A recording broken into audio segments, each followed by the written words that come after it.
We are back in the Suburban Ford 7 Sports Cave. Dave Birkett and Tom Leyden. Really good day to talk about a lot of different things, but clearly the Lions and Michigan State are top of mind for good reason.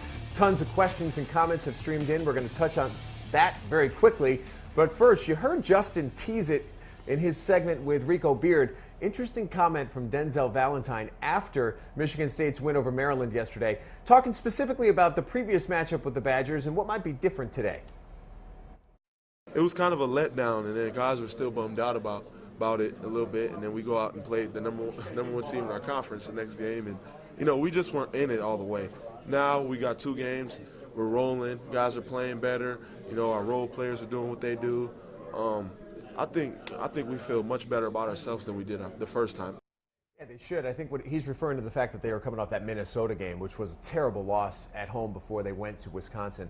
But you covered Michigan State for a number of years, and I think it's almost ingrained in the DNA of a player when he goes to East Lansing that he knows that the game needs to be stepped up in March. But how does the coaching staff get that message across? Got to be tough. And you know what? The thing that I think the coaching staff does, they really excel on short turnarounds. I mean, we've seen it from Izzo for a long time in the NCAA tournament, even Big Ten tournaments like this. We all know how hard Izzo works those guys, how tough he is on those guys, how he always tries to get that out of them. They were talking in the piece before break about some of the things that he can do on short notice like this. What the game plan that they have stored away to stop Frank Kaminsky. It's going to be interesting to watch that today to me. We got great staff, not just on the bench, but also all the guys who do the video work and the scouting work, and that's what makes Michigan State such a good program. We're going to bring in the third member of our team here. Mike Foss is standing by. He's feeling a little bit bitter this morning. And Mike, I'm sorry, bud. I know Central Michigan was right there. I know. Just about to go to the dance, and it fell apart last night. I mean, quick little observation. What happened?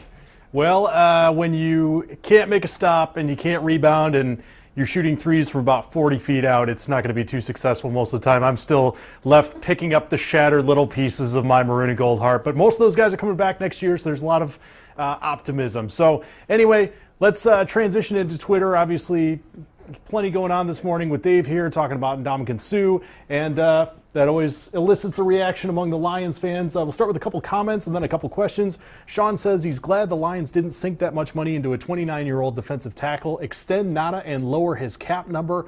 Adam says, at the end of the day, Suh's decision to order steaks well done was the clincher for me.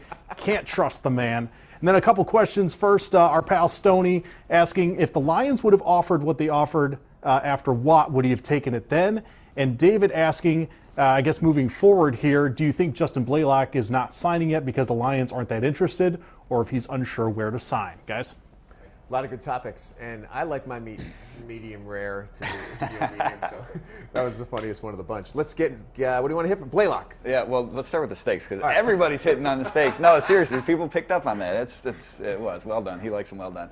Blaylock, look, the Lions are definitely interested. It's not about them not being interested. They just have some things to sort out. Blaylock's side, that is. He could be taking a visit to the St. Louis Rams early this week. We'll find something out in the next few days. Lions are interested as signing him as sort of a stopgap to maybe groom a young rookie who can replace him in a year or two. All right, you say rookie, but now you have nobody left from the 2010 or 2011 draft classes, and you got 4 picks. You got 1, 2, 3, 4, 5 picks. First, second, third, and then 6th and 7th. What can the Lions realistically expect from a draft class that is only going to give you those top 3 picks? I mean, they're going to make some moves, try to get some picks. What do you think? 2 7th-rounders. They got one from the Ravens, but regardless, your point remains because there's 3. Those top 3 picks should play. The ones at the bottom, you never know what you're going to get. They need right now a cornerback. They need a defensive tackle. They need a running back. They need an offensive lineman. I think that's why in free agency what you have to do is you have to make sure you can field a roster before you get to the draft. So that's what you're going to see them do here the next couple weeks. Perhaps re-sign Rasheem Mathis, maybe bring Justin Blaylock in. If not Blaylock, maybe they go back to Rob Sims. They need some sort of guard that can start at the very least. I do think they're going to take a running back high in the draft. They're going to have to take a defensive tackle high in the draft, and they need a cornerback for this defense if this defense is going to be anywhere close to what it was last year. Mike's going to hate me because he runs the clock on the show, but I got to get to this. I'm sorry, Mike. Nick Fairley, out of town. I mean, what ended up happening there? Do it quickly. Real quick. Look, Fairley was a guy that they had concerns about his injuries, about his weight, his work ethic. Didn't make a big push to bring him back. We should have figured that out last year when they didn't tender him. They were content moving on. Haloti Ngata is going to be the new centerpiece of that defensive line. He's 31, but he's still got a couple good years left. It's interesting. With Nick Fairley, he got a show-me contract, too, so it's not as though people around the league were knocking down his door offering him big money. I mean, he could make $7.5 million, but the Rams are basically saying, let's see what you got in the tank. Now time to talk about the Pistons as they continue their trip out to the West Coast. It is your turn.